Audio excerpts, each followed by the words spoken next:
ഇന്ത്യയിലെ voters turn out വർദ്ധിപ്പിക്കുന്നതെന്ന് വെച്ചാൽ വോട്ടർമാരുടെ പങ്കാളിത്തം വർദ്ധിപ്പിക്കുന്നതിനായി അമേരിക്ക അവരുടെ ഏജൻസിയായ USAID വഴി $2.1 മില്യൺ ഇൻവെസ്റ്റ് ചെയ്തു എന്നുള്ളൊരു വിവാദം ഇങ്ങനെ കത്തിപ്പടരുകയാണ്. അത് ആദ്യമായി പുറത്തുവിട്ടത് ഇലോൺ മസ്കിൻ്റെ DOJ ആണ്. അത് സ്ഥിരീകരിക്കുകയാണ് ഡൊണാൾഡ് ട്രംപ്. അപ്പോൾ ഈ പണം എങ്ങനെയാണ് ഇവിടെ ചെലവഴിക്കപ്പെട്ടത്? തെരഞ്ഞെടുപ്പ് കമ്മീഷൻ വഴിയാണോ? അത് കേന്ദ്ര സർക്കാർ അങ്ങനെ ഫണ്ട് സ്വീകരിച്ചെങ്കിൽ തന്നെ അതെങ്ങനെ ചെലവഴിക്കപ്പെട്ടു? ഒരു വീണ റെഡ്ഡി എന്ന് പറഞ്ഞാൽ USAIDൻ്റെ ഒരു ഡയറക്ടർ ഇവിടെ വന്ന് പ്രവർത്തിച്ചിരുന്നു എന്ന് പറയുന്നു. അമേരിക്കയുടെ അംബാസഡറും ഈ വീണ റെഡ്ഡിയും ഒരുമിച്ചാണ് പ്രവർത്തിച്ചത്. ഈ ഇലക്ഷൻ കഴിഞ്ഞ് അവർ രാജിവെച്ചു പോയി. അവരുടെ പ്രവർത്തനം എന്തായിരുന്നു? അതിൻ്റെ ദുരൂഹത നീക്കണമെന്ന് ആവശ്യപ്പെട്ടുകൊണ്ട് പാർലമെൻറ്റ് MP-മാരൊക്കെ ഇതിനകം പരാതിയൊക്കെ നൽകിയിട്ടുണ്ട്. അപ്പോൾ ഇതൊരു വലിയ ദുരൂഹതയും നിഗൂഢതയുമായി കത്തിപ്പറ്റുന്നുണ്ട്. അപ്പോൾ ആ വിഷയം കൂടി അവസാനമായി സംസാരിക്കുകയാണ്. നാസർക്ക്, അങ്ങനെ ഒരു വലിയ എമൗണ്ട് അമേരിക്ക ഇൻവെസ്റ്റ് ചെയ്തിട്ടുണ്ടെങ്കിൽ എന്തായിരിക്കും അതിൻ്റെ താല്പര്യം? അതിൻ്റെ റിസൾട്ട് എന്തായിരിക്കും? അതെന്തിനായിരിക്കും ഉപയോഗിച്ചിട്ടുണ്ടാവുക? അത് നമ്മളിപ്പോൾ സംസാരിച്ചിരിക്കുന്നതിൻ്റെ ഇടയിൽ തന്നെ അതിൻ്റെ വിഷയം പിന്നെയും മാറുന്നുണ്ട്. അത് ഇന്ത്യക്കല്ല കൊടുത്തത്, ബംഗ്ലാദേശിനാണ് എന്നുള്ള രീതിയിൽ പിന്നെ ചർച്ച വരുന്നുണ്ട്, വാർത്ത വരുന്നുണ്ട്. ഇന്ത്യയിൽ തന്നെ ഇന്ത്യയിലെ പിന്നെ വിദേശകാര്യ മന്ത്രാലയത്തിൻ്റെ വക്താക്കളിൽ ചിലരൊക്കെ അത് പിന്നെ ആവശ്യമില്ലാത്തൊരു ട്രബിൾ ഉണ്ടാക്കുകയാണ് എന്നുള്ള മട്ടിലൊക്കെ സംസാരിക്കുന്നുണ്ട്. അപ്പം 2-3 ദിവസമായിട്ട് ഈ ട്രംപ് സംസാരിച്ച് വരുന്ന കാര്യങ്ങൾ മൊത്തം എടുത്ത് നോക്കുമ്പോൾ ഇയാളൊരു ഇൻ്റർനാഷണൽ PC ജോർജ് ആണ് എന്ന് തോന്നിപ്പോകും.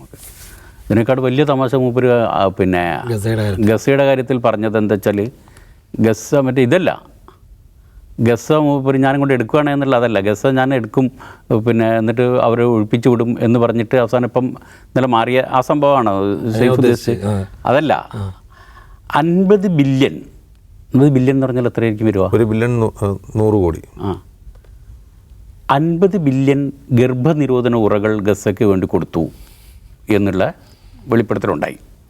50 ബില്യൺ ഗർഭനിരോധന ഉറകൾ ഗസയ്ക്ക് വേണ്ടി കൊടുത്തു എന്നൊരു വെളിപ്പെടുത്തൽ വിട്ടതും ഈ പറഞ്ഞ പോലെ തന്നെ നമ്മുടെ മസ്കിൻ്റെ ഭരണപരിഷ്കാര സമിതി തന്നെയാണ്. വിട്ടുവെന്ന് മാത്രമല്ല, ട്രംപ് അതൊന്ന് പിന്നെ വികസിപ്പിക്കുകയും ചെയ്തു. എന്നിട്ട് അത് കൊടുത്ത ആവശ്യത്തിനല്ല അവർ ഉപയോഗിച്ചത്. അതുകൊണ്ട് പിന്നെ ഈ പിന്നെ എന്താണ് കോണ്ടം കൊണ്ട് ബോംബുണ്ടാക്കുകയാണ്, പിന്നെ ബലൂൺ ഉണ്ടാക്കി വീർപ്പിച്ചിട്ട് അതിൽ പിന്നെ ഈ സാധനങ്ങളൊക്കെ നിറച്ചിട്ട് അത് ഇസ്രായേലിലേക്ക് വിടുകയാണ് ഇവർ ചെയ്തത് എന്ന് പറഞ്ഞിട്ട്.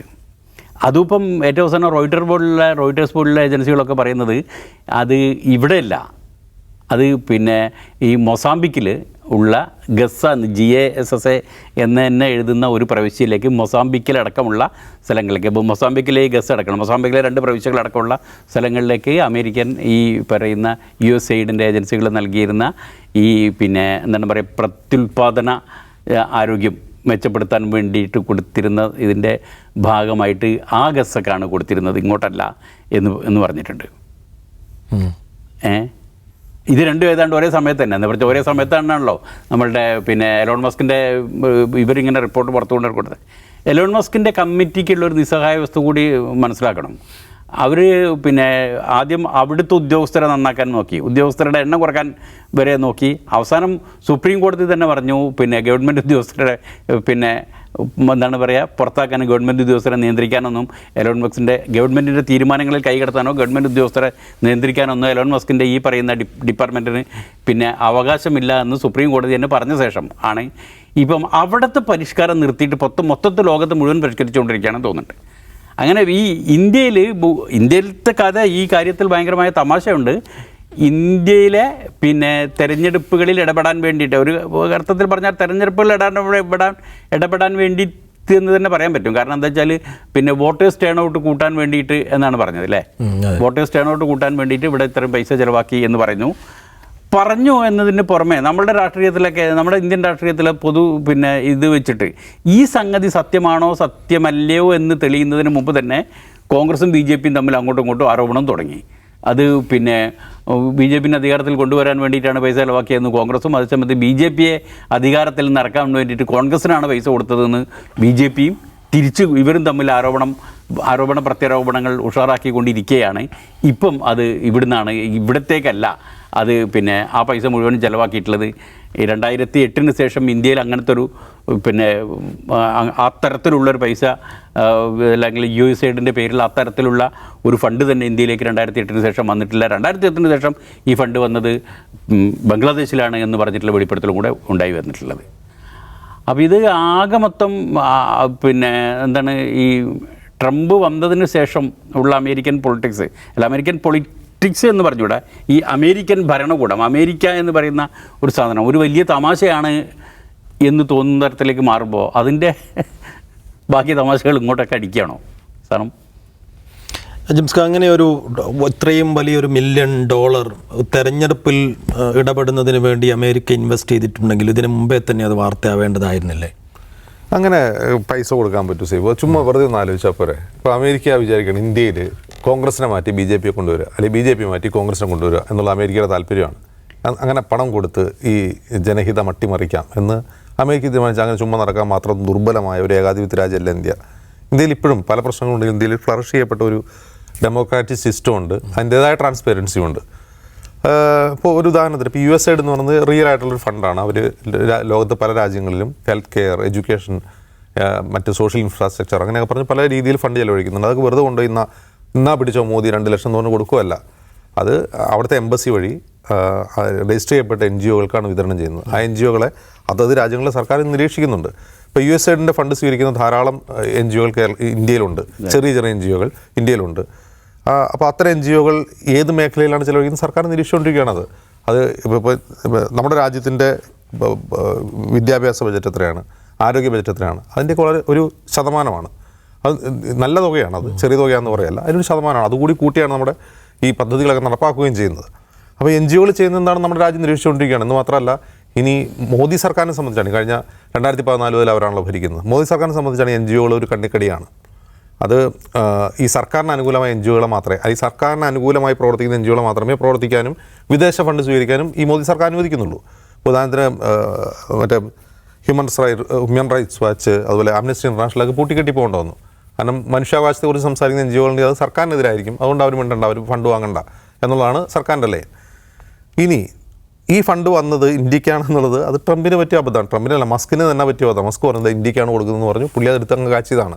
യഥാർത്ഥത്തിൽ അവർ രേഖകളൊന്നും പരിശോധിക്കാമെന്നാണ്. ചിലപ്പോൾ ബംഗ്ലാദേശും ബംഗാളും തിരിച്ചറിയാത്ത ആളായിരിക്കും മസ്കും പറയുന്ന ട്രംപൊക്കെയും. അവർക്ക് ഇതൊന്നും അറിയണമെന്നില്ല. അപ്പോൾ മസ്ക് ഗസ് തിരിച്ചറിയാത്തവർക്ക് ഇപ്പോൾ ബംഗ്ലാദേശ് ഏതാ, ധാക്ക ഏതാണ്, മറ്റേതാണെന്ന് അവർക്കറിയില്ലല്ലോ.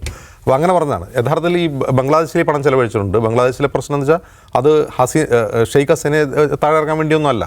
അവിടെ ദീർഘകാലമായി ഷെയ്ഖ് ഹസീന അധികാരത്തിൽ തുടരുന്ന സാഹചര്യത്തിൽ യുവാക്കളിൽ വോട്ട് ചെയ്യാനുള്ള പ്രവണത കുറഞ്ഞു വരികയാണ്. കാരണം ആർക്ക് വോട്ട് ചെയ്തിട്ടും കാര്യമില്ല, എപ്പോഴും ഷെയ്ഖ് ഹസീന ജയിക്കുകയാണ്. അപ്പോൾ യുവാക്കൾ എന്ത് ചെയ്യാൻ വേണ്ടിയാണ് അവരുടെ ഈ USAIDൻ്റെ തന്നെ ആനുവൽ റിപ്പോർട്ട് എടുത്ത് നോക്കിയാൽ അറിയാം അവർ ഏത് രാജ്യത്ത് എന്ത് ഫണ്ടാണ് ചെലവഴിച്ചത്, അത് എന്തിനു വേണ്ടിയാണ് ഉപയോഗിച്ചതെന്ന് അതിൽ കൃത്യമായിട്ട് എഴുതിയിട്ടുണ്ട്. അപ്പോൾ ബംഗ്ലാദേശിൽ യുവാക്കളെ ഇലക്ട്രൽ പ്രോസസ്സിൽ സജീവരാക്കാൻ വേണ്ടിയാണ് അവർ ആ പണം ചെലവഴിച്ചത്. അതെങ്ങനെ ചെലവഴിച്ചത്? യൂണിവേഴ്സിറ്റികൾ കേന്ദ്രീകരിച്ച് സെമിനാറുകൾ നടത്തുക, യുവാക്കളെ വിളിച്ച് ചേർത്ത് വോട്ട് ചെയ്യണമെന്ന് പറയുന്നത് ഇത്രയേ ഉള്ളൂ. അതിൻ്റെ റിപ്പോർട്ട് വായിക്കുമ്പോൾ അങ്ങനെയാണ് മനസ്സിലായി. ഇന്ത്യയിൽ ഇവരെന്താ ചെയ്യുന്നത്? USAID ചെയ്യുന്നത് ഈ പ്രധാനമായും വിദ്യാഭ്യാസ രംഗത്ത്, അതുപോലെ ആരോഗ്യ മേഖലയിൽ ആണ് അവർ ഫണ്ട് ചെലവഴിക്കുന്നത്. പിന്നെ ഈ ഏതെങ്കിലും തരത്തിൽ പൊളിറ്റിക്കലാവും എന്ന് കരുതുന്ന ഭാഗത്ത് ഒരു ഫണ്ട് ചെലവഴിക്കുന്നുണ്ടോ എന്ന് ഞാൻ നോക്കി. ഏറ്റവും അവസാനത്തെ ഒരു റിപ്പോർട്ടിൽ ഉണ്ട്. അതെവിടെയാണെന്ന് വെച്ചാൽ ഈ ഡെമോക്രാറ്റിക് ജനാധിപത്യ ശാക്തീകരണം എന്ന് പറഞ്ഞിട്ടൊരു കാര്യമുണ്ട്.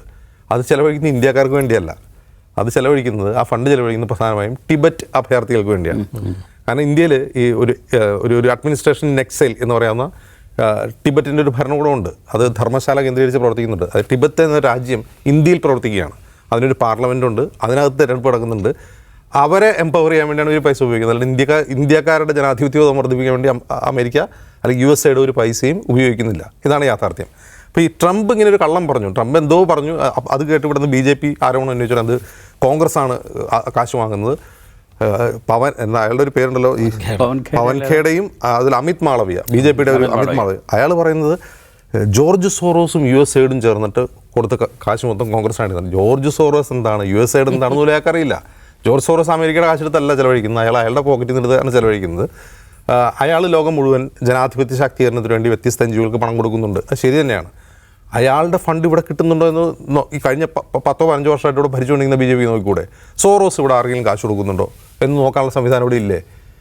അപ്പോൾ ഏതെങ്കിലും തരത്തിൽ സർക്കാരിന് ക്രിട്ടിക്കലായ എല്ലാ NGOകളുടെയും വിദേശ ധനസഹായം നിർത്തിവെച്ച ഈ സർക്കാരിന് ഇനി സോറോസ് ഇവിടെ കോൺഗ്രസിന് പൈസ കൊണ്ടുവന്ന് അറിയാനുള്ള സംവിധാനമല്ലേ? വെറുതെ പറയുന്നതാണ് അതൊക്കെ.